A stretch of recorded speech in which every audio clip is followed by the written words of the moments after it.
오늘 사도행전 본문의 마지막 말씀은 이렇게 기록되어 있습니다. 52절 제자들은 기쁨과 성령이 충만하니라. 기쁨과 성령이 충만했습니다. 성령의 사람은 반드시 놀라운 기쁨이 있습니다. 성령과 기쁨은 함께 갑니다. 성령의 열매는 성도 여러분 어떻게 시작하죠? 성령의 열매는 사랑과 희락과 화평과 사랑, 그 다음에 희락은 joy, 기쁨이죠. 그래서 성령의 열매는 성령의 사람은 항상 사랑의 사람이고 그리하여 항상 기쁨의 사람인 것입니다. 오늘 본문에서는 기쁨을 특히 강조하고 있는데 기쁨이 먼저 나옵니다. 성령과 기쁨이 충만했다가 아니라 어떻게 해요? 기쁨과 성령이 충만했다, 이렇게 기록되어 있죠. 무엇 때문에 제자들은 이렇게 기쁨이 충만했을까요? 그들이 성령 충만한 건 알았습니다. 오순절 다락방의 놀라운 역사로 그들은 성령이 충만했습니다. 성령이 충만한 건 알았는데 도대체 무엇 때문에 제자들은 이렇게 기쁨이 충만하게 된 것일까요? 오늘 본문 말씀을 바탕으로 우리 두 가지를 함께 나누고자 합니다. 제자들이 기쁨이 충만했던 것은 복음이 이방인들에게 전파되었기 때문입니다. 비시디아 안디옥에서 복음을 전파할 때 처음에 많은 유대인들이 바울과 바나바를 따랐습니다. 이 바울과 바나바의 선교 전략은 먼저 유대인들에게 회당에서 복음을 전하는 것이 그들의 전략이었습니다. 그래서 그들은 가는 곳마다 유대인들이 모여있는 회당에서 율법을, 구약의 말씀을 전하면서 구약에 약속하신 메시아가 바로 그리스도다라는 것을 계속해서 전파했죠. 그래서 당연히 우선 바울과 바나바의 1차적인 청중은 유대인이었습니다. 13절 이하를 보시면 오늘 본문에서도 바울과 바나바가 회당에 들어가서 복음을 선포합니다. 그러니까 당연히 안식일이었겠습니다. 안식일 날 유대인들이 모였습니다. 당시 글을 읽고 설교할 정도의 지성을 가진 사람이 귀했기 때문에 오고 가는 유대인들 중에 서기관이나 바리새인들이 있으면 회당장이 초청을 했습니다. 율법의 말씀을 풀어달라고. 사도 바울은 회심하기 전에 어떤 사람이었습니까? 그는 바리새인이었습니다. 율법에 정통한 사람이었습니다. 가말리엘 문화생이었습니다. 최고의 교육을 받은 사람이었습니다. 오늘날로 말하면 최고의 인텔리라고 할 수 있겠습니다. 그리하여 당연히 회당장이 초청하여 안식일날 유대인들이 모인 가운데에서 율법의 말씀을 읽고 그 말씀을 풀어달라고 랍비처럼 초청을 합니다. 그리하여 사도 바울의 이 위대하고 놀라운 설교가 오늘 16절부터 41절까지 쭉 기록되어 있는 것을 보게 됩니다. 구약 성경을 관통하여 흐르는 메시아에 대한 약속이 바로 예수 그리스도 안에서 이루어졌다. 특별히 무엇을 강조하고 있냐 하면 그리스도께서 죽으셨으나 부활하셔서 지금도 살아계시다. 예수 그리스도의 부활을 강조하고 있는 것이죠. 완고한 유대인들도 그 사도 바울의 가르침에 놀랍니다. 그래야 다음 안식일날 다시 와서 가르쳐달라고, 설교해달라고 부탁을 합니다. 그리고는 그 설교를 들은 많은 유대인들이 바나바와 바울을 따르기 시작합니다. 43절 보시면 회당의 모임이 끝난 후에 유대인과 유대교에 입교한 경건한 사람들이, 여기 유대교에 입교한 경건한 사람들이란 이방인들을 가리키고 있는 것입니다. 유대인들과 유대교를 받아들인 이방인들이 많이 바울과 바나바를 따르니 그의 가르침을 받아들이고 관심을 가지고 따르게 되었습니다. 자, 다음 안식일 날 이제 사람들이 모였는데 성도 여러분, 적게 모였을까요? 많이 모였을까요? 첫날 부흥회가 은혜로우니 어떻게 돼요? 다음 날 더 많이 모였습니다. 그 소문이 유대인들뿐만 아니라 온 도시에 퍼져서 온 시민이 거의 다 모였습니다. 44절 보시면 그 다음 안식일에는 온 시민이 거의 다 하나님의 말씀을 듣고자 하여 모였으니 온 시민은 이방인들을 말하는 거겠죠. 비시디아 안디옥은 이스라엘이 아니기 때문에. 그렇게 많은 사람들이 몰려든 것을 보고 유대인들이 어떻게 할까요? 기뻐할까요? 아니면 시기합니다. 자신들이 섰을 때는 그렇게 많이 모이지 않았는데 이 바울과 바나바가 회당에서 말씀을 전하니 온 도시의 사람들이, 그 마을 사람들이 전부 다 모여들어와 바울과 바나바의 가르침을 받고자 하는 것을 보고 기뻐하고 즐거워하고 복음이 전파되는 것을 놀라워하지 않고 인간의 가장 보편적인 부정적인 감정, 성도 여러분 뭔가요? 시기, 질투에 사로잡히게 됩니다. 45절 유대인들이 그 무리를 보고 시기가 조금만 있어도 되는데 가득하여, 시기가 가득하여. 이 시기와 질투의 대상이 되면 참 어렵습니다. 설득할 방법이 없습니다. 유대인들이 시기가 가득하여 복음을 거절합니다. 시기심에 눈이 어두워 지난주에는 따랐던 그 복음의 영광스러운 말씀을 거절하게 됩니다. 그러니까 시기와 질투는 자기 자신에게 해를 끼치는 것이죠.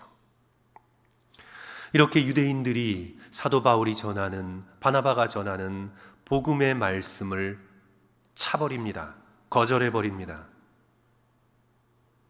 그래야 이 복음이 어떻게 되나요? 복음은 차서 거절해버린다고 사라지나요? 억압시켜 꾹꾹 눌러서 어디 묻어버린다고 없어지나요? 그렇지 않죠. 차면 찰수록 복음은 눈덩이처럼 불어나서 어디로 가게 됩니까?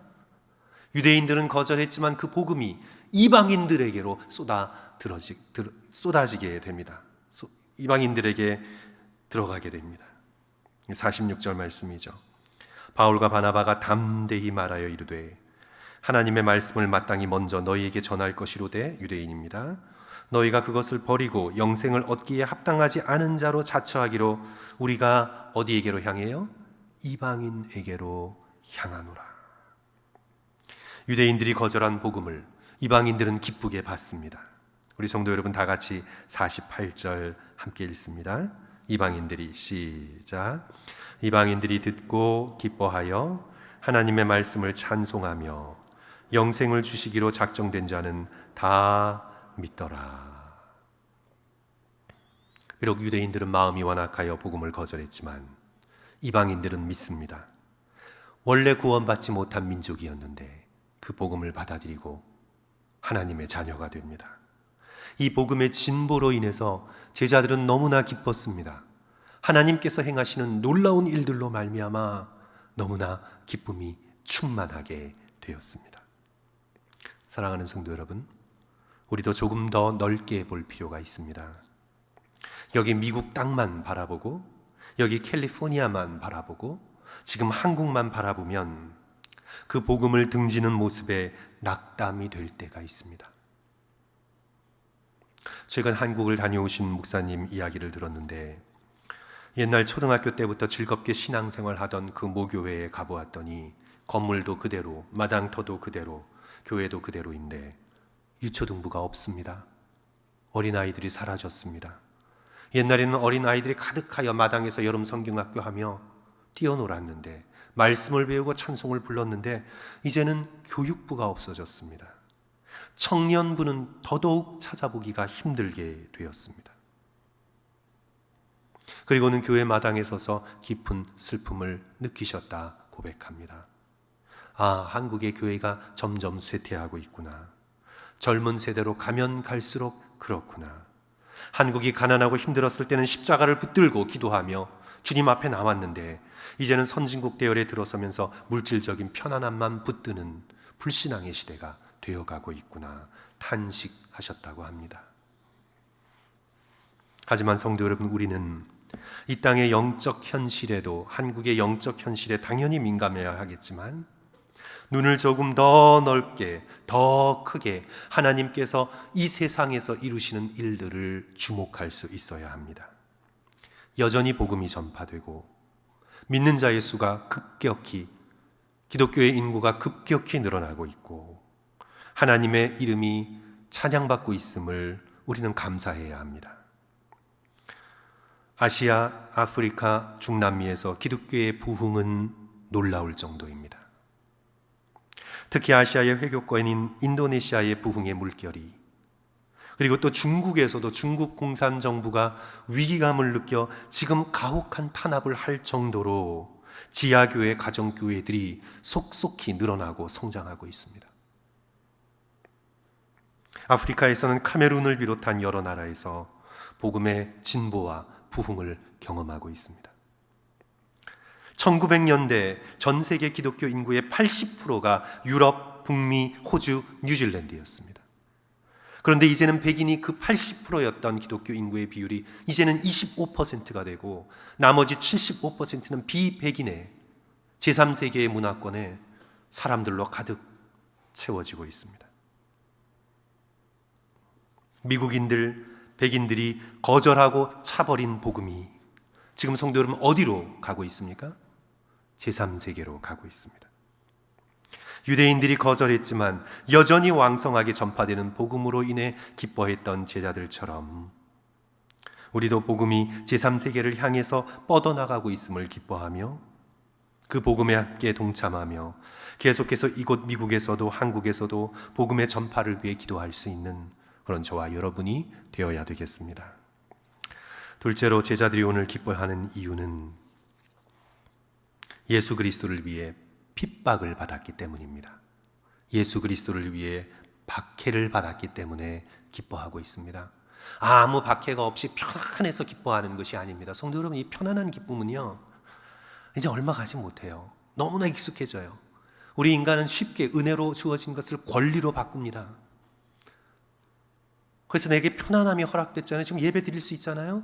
그러면 이것이 기쁨이 되지 않아요. 얼마 지나면 이제 이것이 기쁨이 되지 않아요.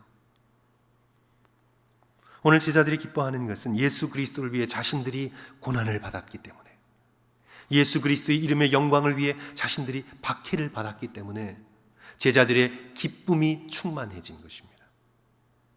50절 보시면 이방인들이 많이 믿으면서 복음이 그 지방에 퍼져나가게 되니 이제 유대인들이 시기하여 어떤 행위를 합니까? 50절, 이에 유대인들이 경건한 귀부인들과 그 신의 유력자들을 선동하여 바울과 바나바를 박해하게 하여 그 지역에서 쫓아내니,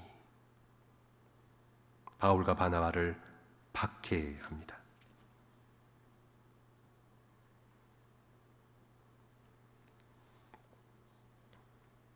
그런데 이 박해를 받으면서 오히려 기뻐합니다. 세상 사람들이 알지 못하는 기쁨이죠. 예수님을 위하여 고난받는 기쁨입니다. 사도행전 5장 41절을 보시면 사도들이 채찍으로 맞았습니다. 성경은 그냥 육체적인 고통을 그렇게 길게 기술하지 않아요. 채찍에 맞았다. 그러나 성도 여러분, 그 채찍에 맞았다라는 그 표현이 우리가 지금 현재 인간적으로 볼 때는요, 그냥 짧게 채찍에 맞았으나 이렇게 하고 있지만, 채찍에 맞았다는 이것이 얼마나 육체적인 큰 고통이요 정신적인 모욕인지 모릅니다. 엄청난. 그리고 협박을 당했습니다. 근데 사도들이 어떤 반응을 합니까? 사도행전 5장 41절, 사도들은 그 이름을 위하여 능욕받는 일에 합당한 자로 여기심을 기뻐하면서 오히려 예수 그리스도의 고난에 동참하게 뽑힌 자처럼 기뻐하면서 공의 앞을 떠나니라. 예수 그리스도께서 당하신 그 고난에 내가 조금이라도 동참할 수 있었다는 기쁨, 마치 고난을 훈장처럼, 핍박을 훈장처럼 나도 예수님처럼 고난받았다는 기쁨이 충만하여 공의 앞을 떠납니다. 이제 우리가 살펴보게 될 16장, 사도행전 16장을 보시면 바울과 실라가 심하게 얻어맞았습니다. 발은 착고가 채워져 있습니다. 그러나 이들은 밤에 어떻게 해요? 찬송을 합니다. 고난 가운데에서도 기쁨으로 찬송합니다. 세상이 알지 못하는 기쁨입니다. 사도 바울의 최고의 소원은 그리스도의 고난에 동참하는 것이었습니다. 성도 여러분, 인간적으로 볼 때도 사랑하는 사람을 위하여 당하는 고난은 오히려 기쁨이 있는 것을 저와 여러분의 인생 가운데서도 경험했을 줄 믿습니다. 같은 차를 타고 가다가 교통사고를 당했습니다. 운전 중에 이 커피를 비롯한 뜨거운 음료 마시는 게 굉장히 위험한데 커피를 마시는데 차가 덜컹거려서 뜨거운 커피가 확 쏟아졌습니다. 그래서 놀라 손을 털다가 핸들을 놓치고 옆에 있는 차와 부딪혀 차가 몇 바퀴 굴렀습니다. 운전한 어머니는 심하게 다쳤습니다. 그런데 옆에 아이는 무사해요. 코마에서 깨어난 어머니가 계속해서 중얼거리며 하는 말, 내가 다쳐서 정말 다행이다. 내가 다치고 너가 무사해서 정말 기쁘다. 너가 무사하고 내가 다친 것이 너무나 감사하다. 사랑하는 사람을 대신하여 당하는 고난은 기쁨이 있습니다.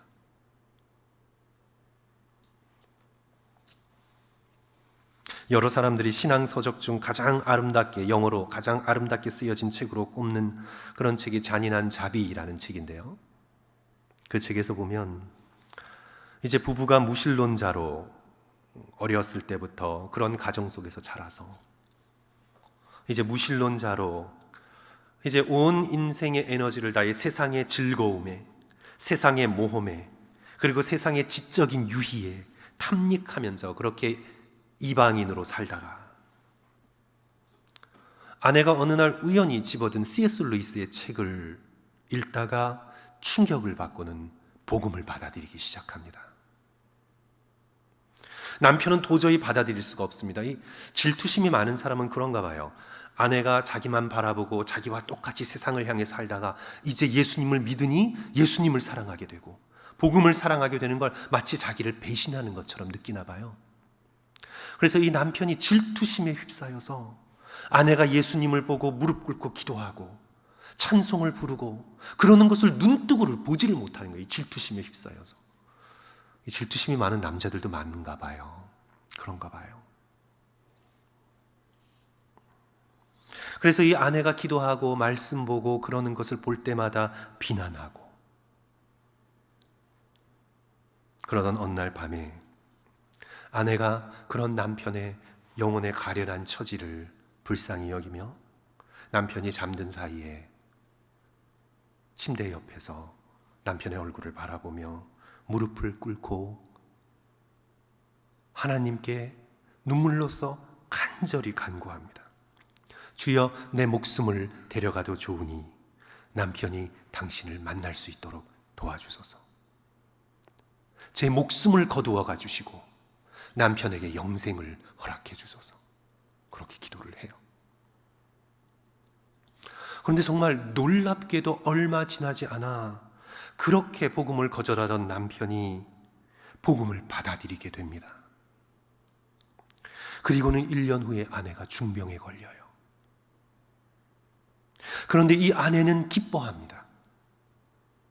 아주 기뻐해요. 놀랍게 기뻐해요. 남편의 영혼의 구원을 위해 당한 고통이라면 기꺼이 자신의 목숨을 바칠 수 있다고 이전과는 비교할 수 없이 자신이 중병에 걸렸다는 사실을 기뻐합니다. 이해가 되지 않죠, 성도 여러분? 사랑하기에 그 사람을 위하여 고난당하는 것을 기쁨으로 여깁니다. 정상적인 부모님들은요, 아마 충분히 이해하실 거예요. 자녀를 위해 대신당하는 고통이라면 기꺼이 목숨을 버릴 수 있는 그런 기쁨이 있을 거예요. 우리가 예수 그리스도를 진심으로 사랑한다면, 예수 그리스도를 이용하여 나의 안전, 나의 건강, 나의 미래를 담보하여 예수님과 거래하려는 신앙이 아니라 진정으로 예수님을 사랑한다면 우리는 그리스도 때문에 손해보는 것을 기뻐하게 될 것입니다. 그리스도 때문에 내가 부자가 되고, 그리스도 때문에 내가 성공하고, 그리스도 때문에 내가 여러 가지 것을 성취하며 세상에 박수를 받고, 예수에게서 무언가를 얻은 것 때문에 기뻐하고, 그러다가 뭔가 잘못된 것 같으면 실망하여 떠나가며 주님 어디 계시냐고 그렇게 말하는 것이 아니라 그런 계산적이고 거래하는 신앙이 아니라 예수 그리스도를 진정으로 사랑하게 되면